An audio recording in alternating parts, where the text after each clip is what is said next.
Permata TV YouTube Indonesia dengan bangga mempersembahkan sebuah storytelling kekinian abad ini, diangkat dari karya besar Esa Mintarja yang sangat populer di masanya, berlatar belakang kisah tanah Jawa masa lampau dengan judul Kisah Api di Bukit Menoreh.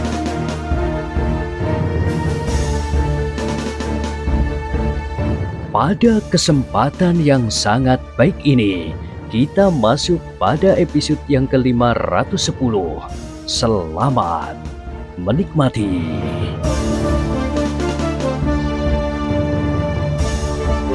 Pada episode sebelumnya telah diceritakan, anak buah Putut Nantang Pati dan Daksino itu pun segera menghambur keluar dari persembunyian mereka. Karena mereka sudah dibekali keyakinan bahwa yang mereka lihat adalah sekedar bentuk semu, maka mereka tidak menghiraukannya lagi. Yang berada di paling depan, sebelah menyebelah adalah Putut Nantang Pati dan Daksino. Mereka bagaikan terbang melintasi jurang dan asap tebal keputih-putihan. Di belakangnya, anak buahnya mengikutinya tanpa ragu-ragu. Mereka berlari-larian di udara, melintasi jurang yang dalam itu. Sebenarnya lah bahwa para pengawal dari Mataram dan Tanah Perdikan Menoreh menjadi bingung. Meskipun mereka mencoba untuk menilai apa yang dilihatnya, tetapi untuk beberapa saat mereka kehilangan keseimbangan nalarnya. Dalam pada itu, para pemimpinnya merasakan keraguan-raguan yang dahsyat itu, apalagi setelah mereka melihat pasukan lawan mulai menyerang dan seakan-akan terbang di udara di atas jurang yang menganga. Hampir berbareng di dalam kecemasan melihat kebimbangan pasukannya, Raden Sutowijoyo, Kiai Gringsing, dan Ki Argopati berteriak, "Jangan bingung, kalian melihat bentuk-bentuk yang tidak sebenarnya ada, tetapi pasukan lawan itu sebenarnya sedang menyerang kalian." Perintah itu memang berpengaruh, tetapi nalar mereka seakan-akan sedang buntu oleh kebingungan yang mencekam mereka. Baru ketika terdengar perintah sekali lagi, maka mereka pun mulai terbangun dan mempersiapkan senjata mereka. Dengan dada yang berdebar-debar, mereka menunggu lawan mereka yang terbang di atas jurang yang lebar dan dalam itu. Tetapi sebelum mereka menjadi benar-benar mapan, maka datanglah gangguan yang lain. Tebing lembah itu sekali lagi bagaikan runtuh. Batu-batu besar berguguran dan pepohonan tumbang. Rasa-rasanya lembah itu semakin lama menjadi semakin sempit. Sekali lagi timbul kebingungan pada setiap orang di dalam pasukan itu, sehingga sekali lagi Kiai Gringsing berteriak, "Jangan hiraukan, tidak ada apa-apa."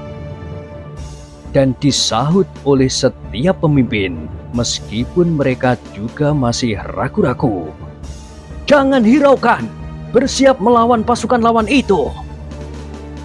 Tetapi mereka pernah menyaksikan lembah yang bagaikan runtuh ketika mereka memasuki lembah yang agak luas itu.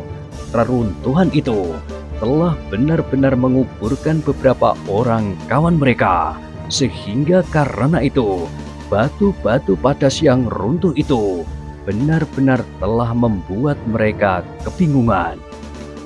Dengan pemusatan perhatian terhadap para penyerang, para pemimpin kelompok dari pasukan pengawal Mataram dan Tanah Perdikan Menoreh mencoba melepaskan perhatiannya kepada semua yang telah terjadi di sekitarnya. Meskipun demikian, mereka tidak berhasil sepenuhnya untuk menguasai diri sendiri. Terlebih-lebih lagi ketika mereka mulai disentuh oleh angin yang bagaikan menggugurkan gunung yang mengalir di lembah itu, sehingga setiap pohon, berguncang dengan dahsyatnya. Tetapi suatu peristiwa yang tidak mereka sangka-sangka telah terjadi lagi. Selagi pasukan lawan hampir mencapai ujung jurang yang hanya ada di dalam kegelisahan hati itu, tiba-tiba meluncurlah anak panah bagaikan hujan dari balik pepohonan. Bukan saja anak panah, tetapi tombak-tombak pendek dan bahkan lembing-lembing bambu yang berujung runcing. Dengan demikian maka pasukan Panembahan Alit yang terbang itu bagaikan berhenti. Mereka menjadi ragu-ragu pula. Sejenak Putut Nantang Pati dan Daksina mencoba menilai keadaan. Apakah yang sebenarnya mereka hadapi? Panembahan Alit yang berada di antara pasukan itu pun kemudian bergeser maju. Katanya, "Gila! Orang-orang Mataram dan tanah percikan menoreh benar-benar tidak terpengaruh oleh bentuk-bentuk yang aneh ini. Ya, mereka sempat menyerang dari balik pepohonan tanpa menghiraukan angin ribut dan batu-batu padas yang berguguran itu." Para pemimpin pasukan Panembahan Alit itu menjadi bimbang. Panah-panah yang meluncur itu seperti merambat semakin maju mendekati ujung pasukan mereka yang kini bagaikan terkatung-katung di udara. Ketika satu dua anak panah sudah menjadi semakin dekat, maka tanpa disengaja beberapa orang mulai bergeser surut. Namun dalam pada itu, Suto Wijoyo dan seluruh pasukannya pun menjadi heran. Tidak seorang pun dari mereka yang dengan tenangnya melontarkan anak panah dari balik pepohonan. Namun ternyata anak panah itu meluncur deras sekali sehingga menahan arus pasukan lawan yang menyerang mereka pada saat mereka berada di dalam cekaman kebimbangan dan kebingungan.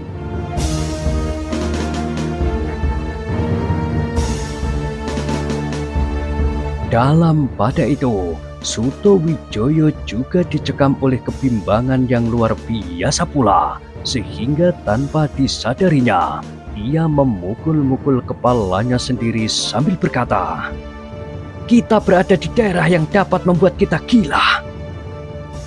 Tetapi tiba-tiba ia berteriak, "Jangan hiraukan, mari kita maju. Kita tentu dapat juga terbang seperti orang-orang itu. Sebenarnya lah bahwa jurang itu tidak ada sama sekali. Hanya kegilaan kita sajalah yang telah membayangkannya bahwa kita dibatasi oleh sebuah jurang yang dalam." Suto Wijoyo tidak menunggu lebih lama lagi. Ia pun kemudian melangkah dengan tombak pendeknya merunduk rendah.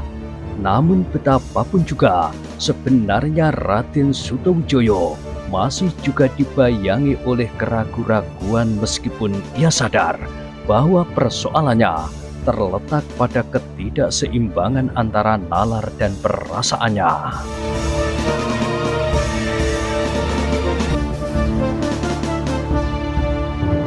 Dengan hati yang berdebar-debar, Suto Wijoyo memperhatikan anak panah yang meluncur seperti semburan air dari arah pasukannya. Tetapi ia pun segera dapat menghubungkannya dengan Garuda yang telah menyerang 3 ekor naga raksasa yang mengganggu pasukannya. Yang menjadi teka-teki baginya, siapakah yang sudah melakukannya? Sebagai seorang senopati, maka Suto Wijoyo mencoba mengambil keuntungan dari keadaan medan. Justru karena lawannya yang sedang ragu-ragu, maka Suto Wijoyo pun membawa pasukannya untuk maju terus. Tetapi di samping Suto Wijoyo terdapat seseorang yang memiliki pengalaman yang jauh lebih banyak daripadanya. Sehingga karena itu, maka Suto Wijoyo mendengar Ki Argopati memerintahkan kepada anak buahnya, tetapi perlahan-lahan agar tidak diketahui oleh lawan. "Lepaskan anak panah yang sebenarnya. Kita mengambil keuntungan dari keadaan yang belum kita ketahui dengan pasti." Ternyata bahwa para pemimpin dari Mataram pun melakukan hal yang serupa. Mereka melepaskan anak panah sambil melangkah maju, sehingga ketika sebuah dari anak panah itu mengenai lawannya, maka lawannya pun benar-benar menjadi terluka. Putut, Nantang Pati, dan Daksina menjadi bingung, meskipun mereka semula mulai menyadari bahwa anak panah itu sekedar bayangan semu seperti jurang yang seakan-akan berada di bawah kaki mereka. Namun ketika Panembahan Alit hampir meneriakkan perintah bahwa pasukannya tidak usah memperhatikan anak panah itu, tiba-tiba saja dua orang dari mereka sekaligus terluka oleh anak panah itu. Anak panah yang sebenarnya dilepaskan oleh orang-orang Mataram, dan tanah perdikan menoreh.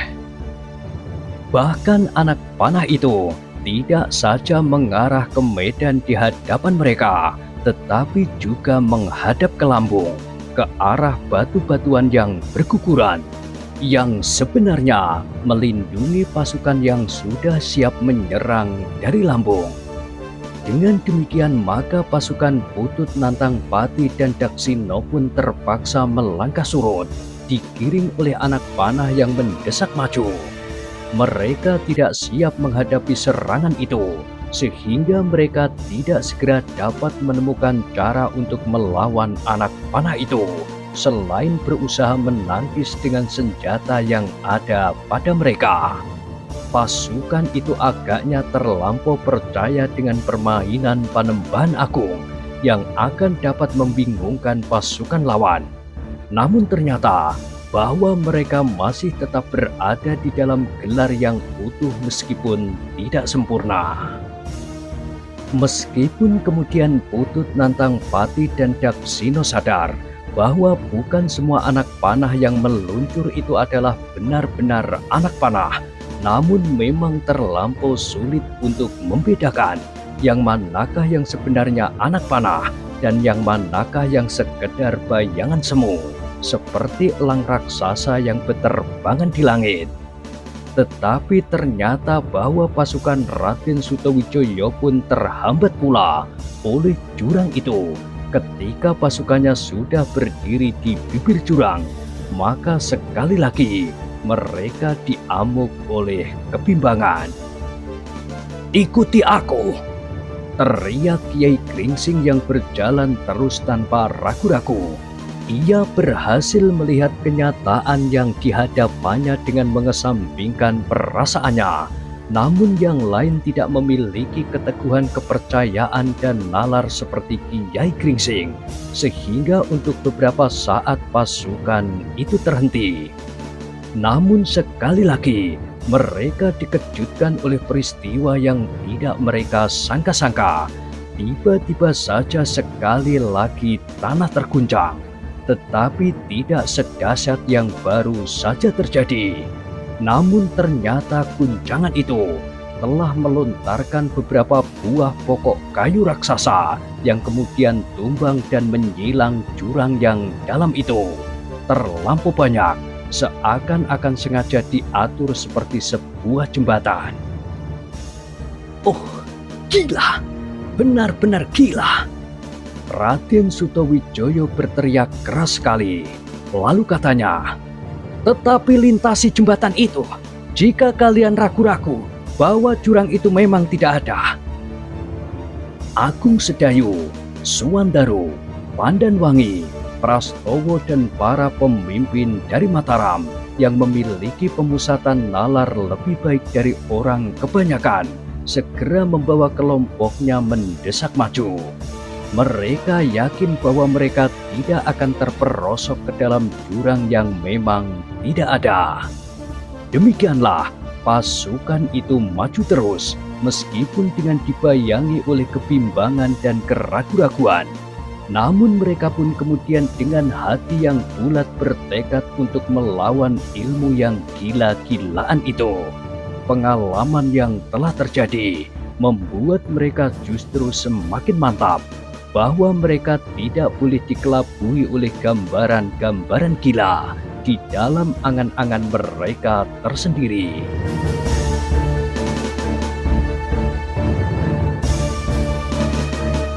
Ternyata bahwa yang terjadi itu justru mengacaukan pasukan Panembahan Alit. Mereka sama sekali tidak menduga bahwa pada suatu saat mereka akan berhadapan dengan lawan yang memiliki kemampuan serupa. Bahkan salah seorang dari para pemimpinnya berdesis, "Mataram memang tidak dapat dianggap ringan." Selain pasukannya, maka ternyata Panembahan Agung sendiri mengalami guncangan perasaan yang dahsyat, sehingga mempengaruhi pemusatan ilmunya.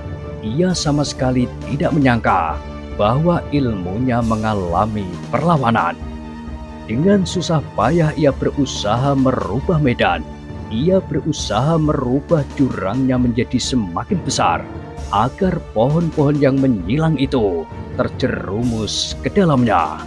Tetapi rasa-rasanya ia terpengaruh oleh sebuah kekuatan yang menggetarkan setiap pemusatan ilmunya. Karena itu, maka sekali lagi Panembahan Agung menjadi marah oleh kekalahan yang tidak diduganya sama sekali. Dengan serta-merta, ia merusak medan yang sudah diciptakannya dan berusaha membuat gangguan-gangguan baru, meskipun ia tahu bahwa ia harus bertempur melawan ilmu yang serupa. Raden Sutawijaya dan anak buahnya terkejut sekali ketika tiba-tiba saja jurang itu lenyap dan ternyata mereka benar-benar berdiri di atas tanah, sedang pepohonan yang besar itu pun telah tidak ada di tempatnya pula.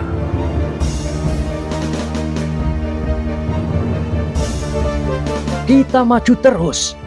teriak Raden Sutawijaya kemudian. "Kita tidak boleh terpengaruh oleh perang urat saraf yang tidak mempengaruhi langsung keadaan medan. Disinilah sebenarnya kita diuji ketahanan kita. Jika kita percaya kepada diri sendiri dengan sepenuh hati, maka kita akan mengatasi gangguan-gangguan yang sebenarnya tidak berarti apa-apa. Terserah kepada kalian, apakah kalian dapat dipengaruhi oleh perang urat saraf yang gila-gilaan ini atau tidak." Ternyata kata-kata Sutawijaya itu dapat membangkitkan kemantapan di hati setiap orang di dalam pasukannya. Mereka mencoba untuk tidak lagi menghiraukan bentuk-bentuk semu yang sengaja dipergunakan sebagai alat di dalam perang urat saraf.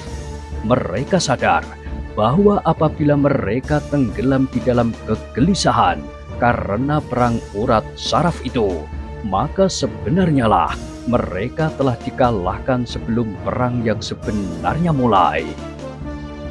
Dengan mantap maka pasukan Mataram dan Tanah Perdikan Menoreh itu berderap maju. Mereka siap dengan senjata telanjang di tangan, karena mereka sudah berada di hadapan pasukan Panembahan Alit dan kedua senopati pengapitnya. Namun sekali lagi gangguan itu datang. Tiba-tiba saja terdengar suara prahara yang berputar-putar di dalam lembah itu. Tidak ada angin dan tidak ada mendung di langit, tetapi suara prahara itu terdengar semakin lama semakin dekat. "Jangan terpengaruh," terdengar perintah Raden Sutawijaya. Namun tiba-tiba saja terdengar jawaban dengan suara yang berat dalam dan melingkar-lingkar di dalam lembah itu. "Kau memang luar biasa anak muda. Agaknya tidak sia-sialah kau menjadi anak pungut Kanjeng Sultan Pajang. Dan tidak sia-sia pula kau menyebut dirimu anak pemanahan." Raden Sutawijaya justru terhenti mendengar suara itu. Dengan lantang ia menyahut, "Akulah Sutawijaya. Siapa kau, hei? Aku mendengar suaramu, tetapi kau tidak berani menampakkan wujudmu." Terdengar suara tertawa melingkar-lingkar, suara yang memenuhi lembah itu sehingga setiap orang menjadi berdebar-debar dan cemas. seakan-akan mereka sedang berbicara dengan langit dan bumi dan dengan gunung-gunung di sekitar mereka.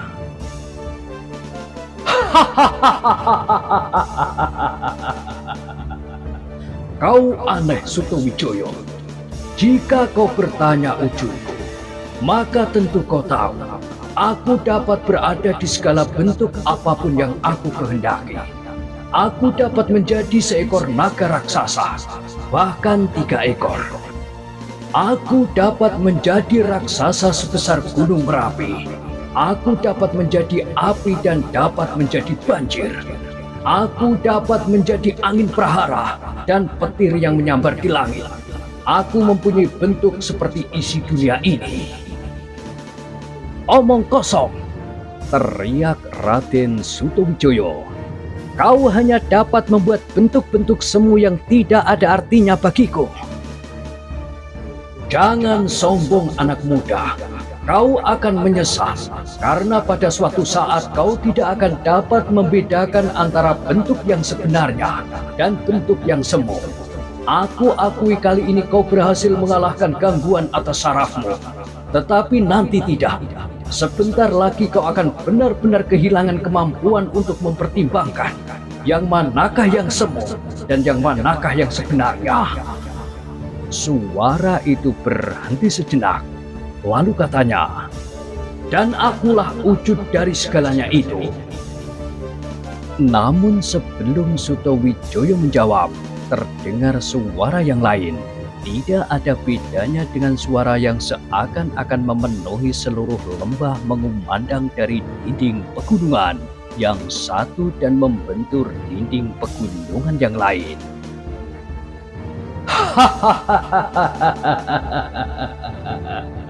Panembahan Agung, sebenarnya kau memang dapat mewujudkan dirimu dalam segala bentuk sebanyak bentuk yang ada di muka bumi. Bahkan bentuk-bentuk yang ada di dalam dongeng dan cerita-cerita. Tetapi bentuk yang kau ciptakan itu sama sekali tidak berarti. Seperti angin lembut yang lewat tanpa meninggalkan bekas. Hanya orang-orang yang hatinya ringkih sajalah yang dapat kau pengaruhi dengan kebohongan yang paling besar itu. Kebohongan yang dapat berwujud dan dibentuk oleh kelemahan hati sendiri.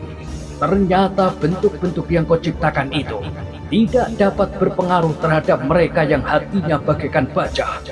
Bukan saja atas orang-orang tua seperti Kiai Gringsing, Ki Gede Menoreh, Ki Demang di Sangkal Putung. Bahkan sama sekali tidak berarti apa-apa bagi anak semuda Raden Sutowijoyo, Agung Sedayu, Swandaru, Pandanwangi, Prastowo dan para pemimpin Mataram yang lain. Bahkan merupakan tontonan yang menarik hati bagi Ki Lurah Branjangan dan anak buahnya. Cukup! Terdengar suara yang meledak bagaikan guntur. Lalu katanya, siapakah kau sebenarnya? Aku tahu tentu kau yang sudah mengganggu pemusatan Samadhiku.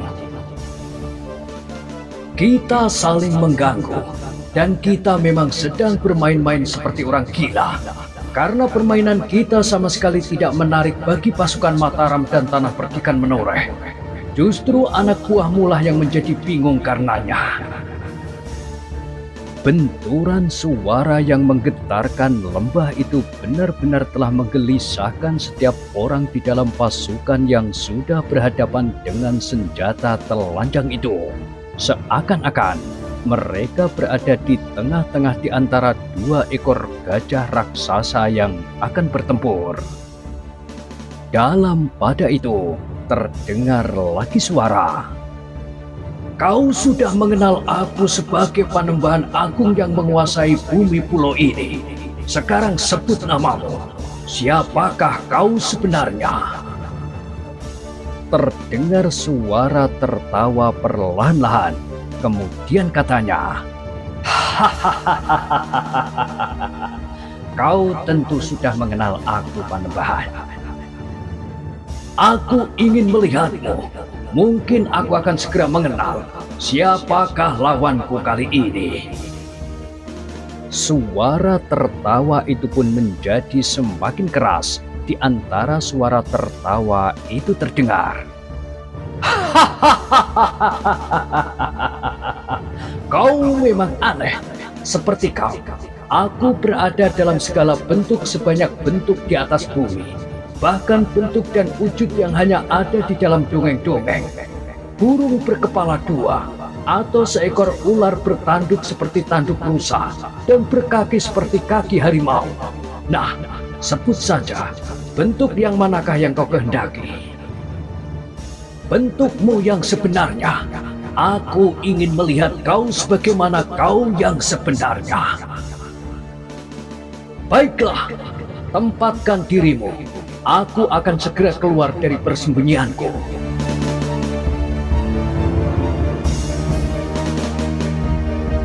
Setiap dada sekali lagi berguncang. Bahkan rasa-rasanya mereka yang tidak tabah menghadapi kegilaan itu telah kehilangan kepastian tentang pengamatan dirinya. Dengan dada yang berdebar-debar, mereka melihat seorang raksasa berdiri di atas puncak sebuah bukit padas. Sambil bertolak pinggang, ia berkata,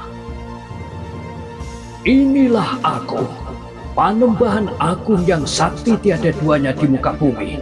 Ayo, siapakah yang berani menempatkan diri sebagai lawan Panembahan Agung? Akan aku injak sampai lumah. Jika kau melihat bentuk ini, maka kalian tidak akan dapat menyebutnya sebagai sekedar bentuk semu, seperti naga dan jurang itu. Tetapi akulah sebenarnya Panembahan Agung." Belum lagi gema suaranya berhenti, tiba-tiba tangan raksasa itu memungut segumpal batu sebesar kerbau. Sambil mengangkat batu itu, ia berkata, "Aku dapat melemparkan batu ini ke tengah-tengah pasukan Mataram dan tanah perdikan menoreh. Kalian boleh melihat, apakah batu ini sekedar bayangan di dalam perasaanmu, atau sebenarnya batu yang dapat memecahkan kepala dan melumatkan tubuhmu."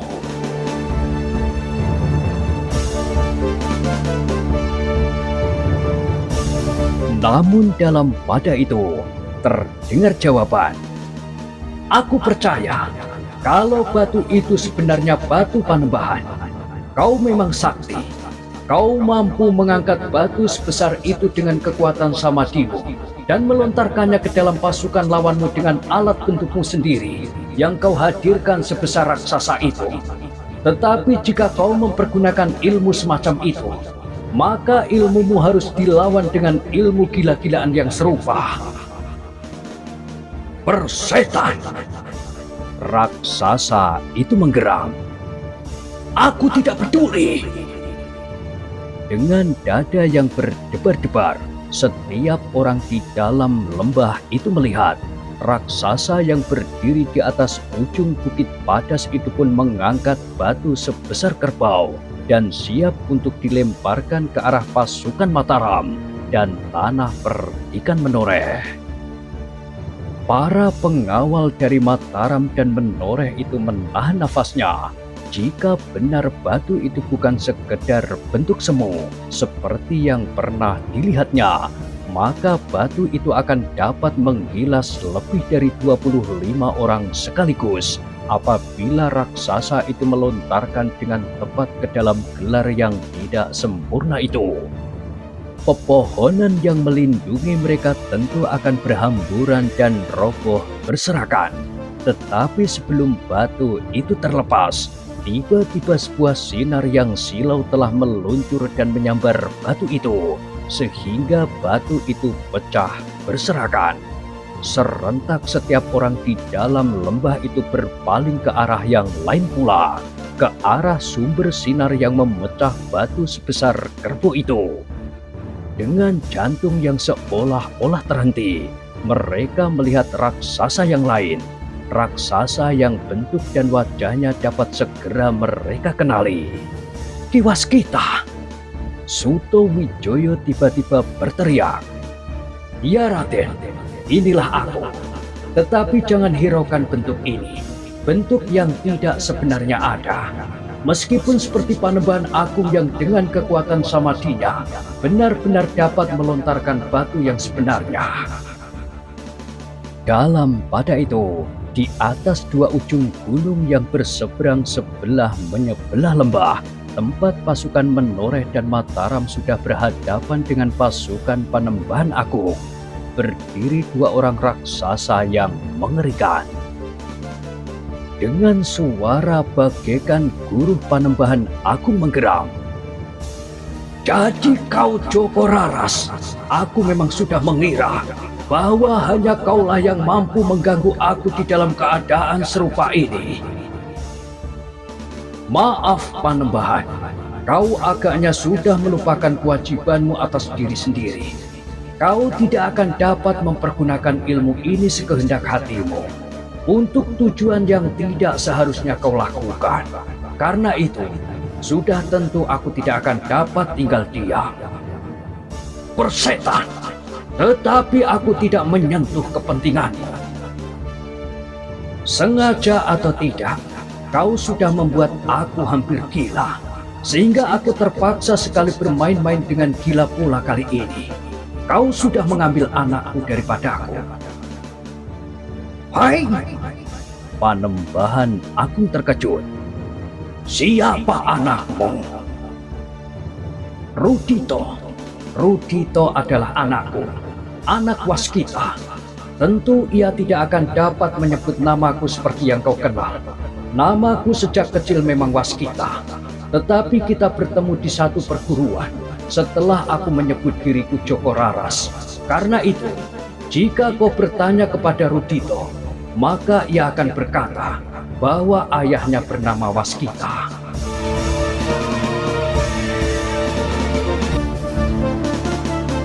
Raksasa yang berdiri di puncak bukit Padas itu menggeram. Suaranya bagaikan suara guruh yang menggelegar di langit. Ditatapnya raksasa yang lain yang menyebut dirinya Joko Raras dengan sinar mata yang bagaikan memancarkan api.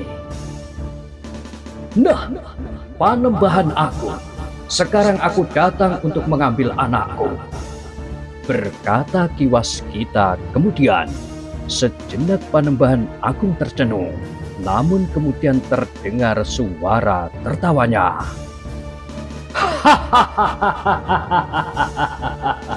Kau memang bernasib malang Joko Raras.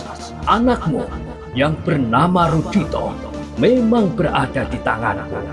Aku kira aku memerlukannya, tetapi ternyata anakmu itu tidak lebih dari seekor cecurut kecil yang tidak berarti. Selain anakmu memang menyebutmu dengan nama yang tidak aku kenal, aku memang tidak menyangka bahwa Joko Raras yang perkasa itu mempunyai anak seekor cecurut. Nah, sekarang sebaiknya kau berbuat sebaik-baiknya untuk mengambil anakmu itu.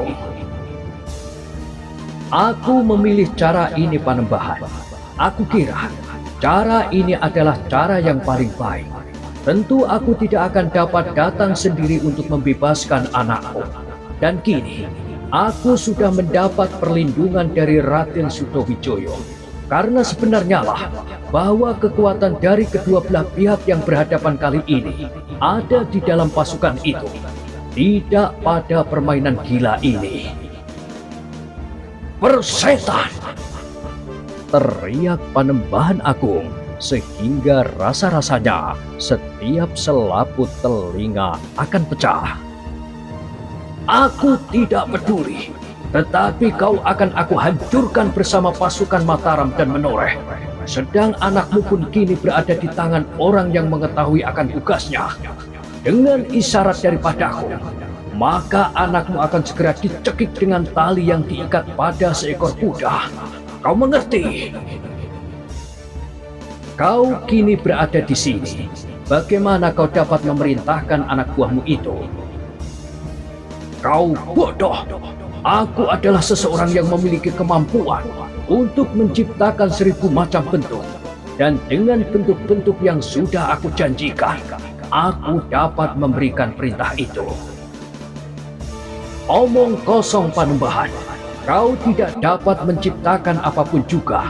seperti aku juga tidak. Yang sama-sama dapat kita ciptakan hanya sebuah kebohongan besar seperti ini. Tetapi dengan kebohongan yang mantap ini, aku dapat memerintahkan membunuh anakmu itu. Jangan kau coba Panembahan, kau akan gagal. Aku dapat menghadang Samadhimu sekarang ini. Sekali lagi Panembahan Agung menggeram. Sejenak kedua raksasa itu saling memandang, dan tiba-tiba saja dari kedua pasang mata itu bagaikan memancar sinar-sinar yang menyilaukan dan berbenturan dengan dahsyatnya.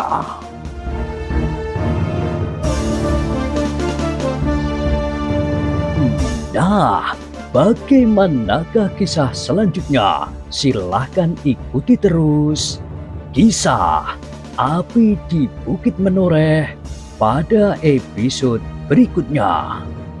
Sampai jumpa.